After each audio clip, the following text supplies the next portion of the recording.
quarteirão em São Cristóvão, na zona norte do Rio de Janeiro. As 8 pessoas que ficaram feridas já estão em casa e as investigações apontam para o vazamento de gás como a possível causa do acidente. Gabriela Ferreira, muito bom dia para você no Rio de Janeiro. Suspeitaria de que o foco da explosão tenha sido a pizzaria e essa ainda é a principal versão?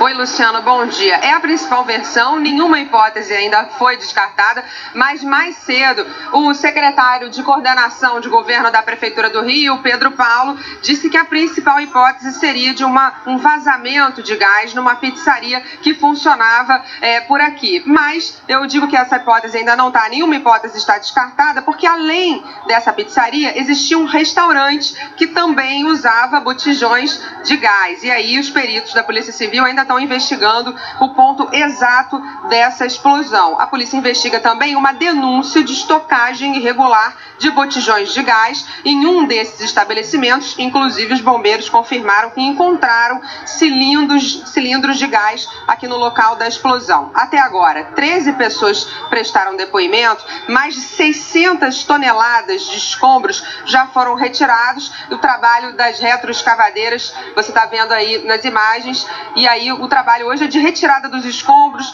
Moradores vieram aqui já tentar resgatar alguns dos seus pertences. 41 pessoas perderam ou tiveram suas casas interditadas por causa dessa explosão. E ainda há pouco eu conversei com o Jair da Silva. Ele é porteiro, ele estava com a esposa em casa no momento dessa explosão e ele conseguiu, Luciano, resgatar carteira, documentos, 2 álbuns de fotos. Ele está agora na casa da prima, né? Porque ele perdeu a casa dele. Segundo o que ele me disse, os bombeiros disseram que foi a casa mais atingida por essa explosão. E ele está numa casa da prima e contou como é que foi, se sentiu aliviado de ter saído desse acidente ileso. A gente conversou com ele. Vamos ver. Graças a Deus deu para conseguir algumas coisas que são as roupas. Não todas, mas algumas sim. Consegui o documento da minha esposa encontrar. O meu também conseguiu. Então, estou feliz por mais essa tragédia aí, porque o rapaz falou que a minha casa foi a mais atingida, foi a minha casa. De todas elas foi a mais que foi atingida, foi a minha. Não sei como eu escapei, foi um milagre de Deus. Nesse acidente, 8 pessoas ficaram feridas, sem gravidade. Elas já foram liberadas. E para tentar entender um pouco melhor o que aconteceu aqui, a gente vai conversar com o Gerardo Portela, que é especialista em gerenciamento de risco. Gerardo, as autoridades dizem que muito provavelmente foi um vazamento de gás que aconteceu aqui. Pela tua experiência, também foi isso? Sim, muito provavelmente tenha sido um vazamento de gás, provavelmente gás de botijão. Pela quantidade de botijões que foram colhidos aqui no local, a gente supõe que tenha sido feita uma estocagem indevida desse tipo de material. Isso serve de alerta para a população. Todo mundo tem gás em casa, algumas pessoas gás natural, um gás encanado, outras o gás de botijão. É um momento oportuno de olhar todo esse estrago que nós temos aqui e fazer uma avaliação se você está usando devidamente esse produto. Porque esse produto só interessa quando ele é seguro. Então você ter esse produto para fazer um ganho e causar um estrago como esse não tem sentido. Agora, tem uma grande parede branca ali em volta dessas casas que foram atingidas, que você me explicou como se fosse um eco. Essa parede ampliou o tamanho desse acidente. Perfeito, Gabriela. Essa grande parede que vocês podem ver aí, ela funcionou como uma superfície de reflexão da onda de choque que encontrou outra parede menor do outro lado. Então, você tem ali uma sequência de passagem da onda de choque.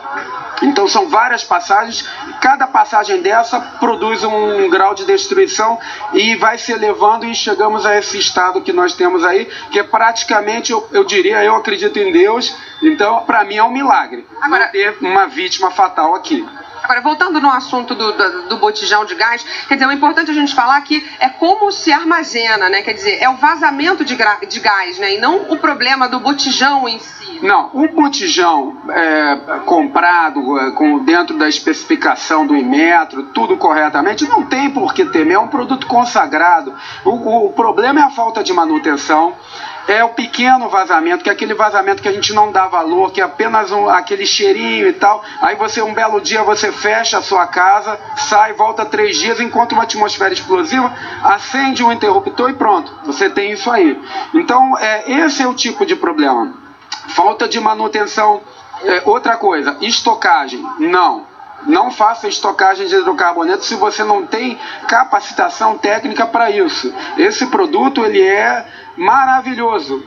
A nossa sociedade depende do hidrocarboneto, desde que seja feito com segurança. Agora, nessa região aqui residencial, de nenhuma maneira poderia haver estocagem desse tipo de... Em hipótese alguma. A quantidade de botijões que nós vimos aí, em torno de 8 a 9 botijões de 13 quilos, é realmente uma ignorância fazer isso. Eu não diria, eu acho que ninguém quer, mesmo a pior pessoa não quer explodir. Então, o mais ambicioso não quer explodir. Então, é uma ignorância. Ou seja, Gerardo, faltou consciência de quem estava usando isso e faltou fiscalização também. A fiscalização é importante, mas numa grande metrópole, o melhor fiscal, a gente precisa de mais fiscais, a gente precisa de mais ação da prefeitura, mas cada um de nós, a gente pode observar onde tem uma probabilidade de fazer a denúncia.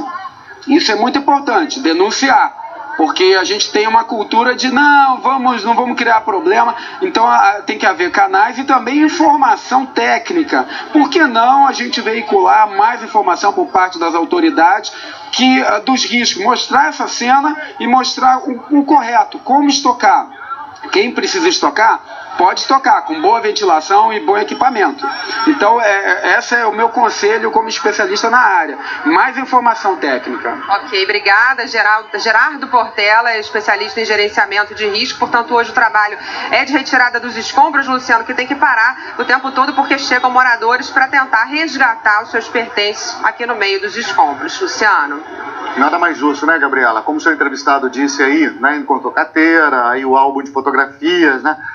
Faz parte da história da vida dessas pessoas e vida que tem que recomeçar agora, e recomeçar do zero, né? Então, com certeza vai dar força, né, para essas famílias aí nesse processo todo. A gente continua com você a qualquer momento, voltamos aí na zona oeste do Rio de Janeiro, na verdade na zona norte do Rio de Janeiro, aí São Cristóvão. Obrigado